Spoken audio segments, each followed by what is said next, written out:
Hello, my name is Sarah Metcalf, and I am here to speak with you regarding the Northwest Passage.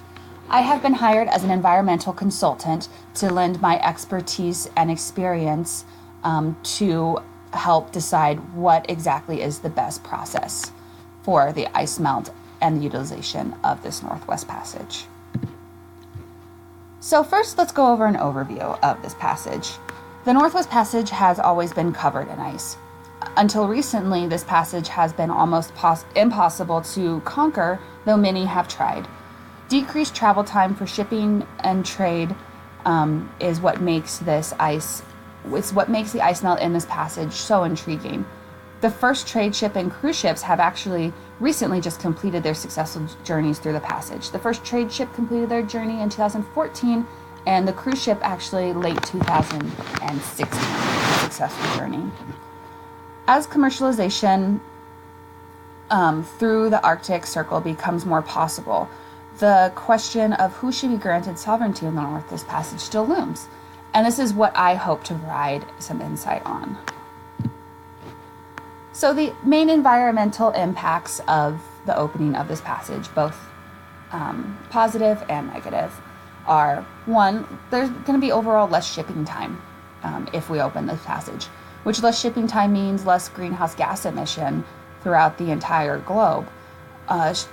Trade ships are not up to the same standards with their air pollutions as cars are. So they often burn a lot of cheap bunker oil in a short period of time, making it a little bit more detrimental than just regular air pollution. The air pollution will overall decrease globally, it's going to increase significantly within the Arctic. There will be less risk for oil spills along the entire shipping routes if we, cut the travel time of those shipping routes, though the risk of oil spills happening within the Arctic are going to increase. And then increased ice melt in the Arctic is going to be a result of commercialization of the Northwest Passage as well. This image here depicts where the ice cap line was in 1979 and where we've captured it in 2000. As you can see, there's been a huge loss in ice and land in this time frame, and it's only getting worse. So as stated before, opening the Northwest Passage will decrease shipping time greatly for trade ships. So this blue line indicates what the new route through the Northwest Passage would be. So they would start somewhere over here and then cut through here through the Arctic and then get to their destination, where before the red line is showing their long southern route that they usually had to take before. And this red line is actually 1,000 miles longer than the blue line. So basically this shows a huge economic benefit of trade. You can trade a lot more with 1,000 miles less in your trade route, and the time gain is going to be huge. Though this environment, the Arctic environment, is a lot more sensitive than the southern environment that ships are passing through previously. Some health impacts to go along with the environmental impacts. So with less shipping time and less overall greenhouse gas emission, possible decrease in respiratory issues due to air pollution on a global scale can be seen. Though with the increased air pollution in the Arctic specifically, increased respiratory issues are most likely going to be seen within the Inuit population and the wildlife in the Arctic. Increased air pollution, or those residing in areas that have a lot of air pollution, have been shown to increase their rates of cancer and mortality, and this is something that's going to really affect this population. Less risk of oil spills along the whole shipping route, though more risk of oil spills happening in the Arctic. So decreased environmental hazards and wildlife health risks globally, but an increased wildlife deaths and environmental hazards in the Arctic. Oil spills are really detrimental for the wildlife population specifically. It's hard for them to swim and breathe in the oil and just live in the oil, so that causes really high death rates for a lot of the animals affected by oil spills, and then also animals that would normally feed off of these animals dying have a lot less food source in this area affected by oil spills. Also, increased ice melts in the Arctic. This will cause less inhabitable land for Inuits and wildlife to live, which ultimately results in forced migration, and then altering eating habits and access. As land decreases, wildlife will have to migrate inland to more stable, available land, which ultimately results in the Inuit population not having the caribou that they normally hunt. So their food access has really gone down, and they're relying more on convenience or processed foods now. And then ice roads have been melting, which has been the main access point for the Canadian government and the Inuit population to provide them with food and health services. And they're really having to rely more on planes to provide them the care that they need, which is a lot more expensive.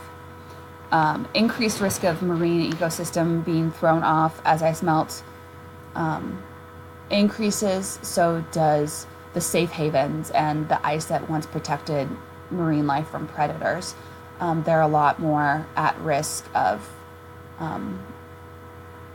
danger than they were before. As Dr. Roger Berry, the interview I did with him, he's the director of the Glacial Data Center in Colorado. He's really worried about the orca population now being able to get to the narwhal population and what that'll do to their whole species.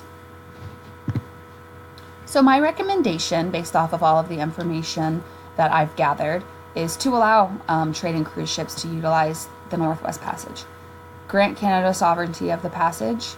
As a result, create toll fees for all ships passing through this passage, and attach really strict spending policies to this toll revenue. And also make sure Canada has updated or created disaster procedures for every single disaster that could occur within this passage. So why are these my recommendations? Commercialization of the passage is inevitable. The Canadian government is going to be the most affected by this effect. So since revenue is a huge drive in most governments, this commercialization of the passage, it's out of my control. It's basically going to happen based off all the research that I've gathered for myself. And the Canadian government is going to be the most affected by it. The Northwest Passage is mostly passing through the Canadian Arctic. So they should be ultimately granted sovereignty because it's mostly their land, and they're going to be the most willing to protect it and preserve it. Toll fees will generate increased revenue that can be utilized to care for the Arctic land and population. Strict spending procedures will ensure the Canadian government is continuing to protect the sensitive environment throughout commercialization. And updating procedures will allow preparedness and effectiveness in the face of environmental hazards. So in the case of an oil spill or a large trash dump or just excess of human waste, this increased toll and their preparedness and procedures is really going to help the Canadian government act appropriately and efficiently when disasters and environmental hazards like this occur. So these are just some infographics of some more of the at-risk populations within the Arctic. So the Inuit people, they're already food insecure. As you can see, 70% of Inuit preschoolers live in food insecure households. This is only going to get worse as ice melt occurs and as commercialization of the Arctic occurs. So this increased revenue generated by the tolls is going to benefit this population, whether it's through increased revenue to the supplemental nutrition programs that are helping this population, or providing more money to provide health services to this population.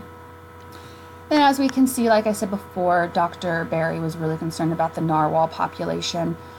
Currently, there's only 45,000 to 50,000 narwhals residing in the Arctic, and as more predators are allowed through the ice, this could ultimately decrease their overall population, as well as polar bears. Canada has already provided research and invested in research and rehoming of these polar bears. So hopefully this increased revenue will generate more research and more ability to rehome and protect these really at-risk populations. So monitoring of this proposed action is going to include monitorization of global reduction of greenhouse gas emission. Has this had an effect globally? If not, we need to look at why. Global frequency of oil spills. Ultimately, if we decrease a 1,000-mile shipping route, or a shipping route by 1,000 miles, this should decrease oil spills and ultimately improve environment and marine life population in other areas of the world. And then we need to look at the greenhouse gas emission and oil spills frequency within the Arctic. Is it something that's really excessive? Is the air pollution causing more detrimental effects? We need to look at the frequency of these and if our increased health services have helped these populations affected and if our procedures have been effective. Overall health of the Inuit population. Again, we need to provide them healthier foods and better access to healthcare services. Have their overall body masses been affected? If so, has it been positive or negative effects? And we need to look at the overall food security and then respiratory issues. How many times are they being provided with these health services? And we can provide further information that way to really look at this population and see if their overall health has either remained the same or improved, or if it's gotten worse. And if it's really gotten worse with the improved revenue and money we've been putting to maintain the health of this population, we really need to evaluate the procedures that we're taking with them. And the same with the Arctic population. We need to look at the narwhal population and the polar bear population specifically. Has it gone down so much? Have we been able to rehome any of these animals? Have we been able to protect the narwhals?